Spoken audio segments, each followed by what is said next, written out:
twandikire kuri WhatsApp nawe utunge nk'abandi uhindurirwe ubuzima. Twandikire kuri WhatsApp nawe utunge nk'abandi uhindurirwe ubuzima. Twandikire kuri WhatsApp nawe utunge nk'abandi uhindurirwe ubuzima.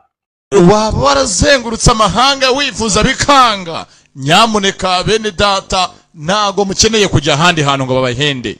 Mugane umuvuzi gakondo uvura bigakunda, avura inyatsi, ababuza abagabo, ingo zidasobanutse, ukunda nta gukunda muze abahuze, business byaranze muze abigorore, baguterereje ihembe vayo aritumure. Abafitiye imiti ivura indwara zikurikira: umuti w'amavangingo ku badamu, gutera akabariro, gukuza igitsina, kwikinisha, tuvura uburemba, ubugumba, tuvura amarozi, amategano, amahuherano, amaryano, dutanga umuti utuma uhurwa inzoga n'itabi. Si nibyo gusa, tubafitiye imiti ivura amibe, diabete, kanseri, tuvura indwara z'uruhu, izo mu nda, iz'ubuhumekero.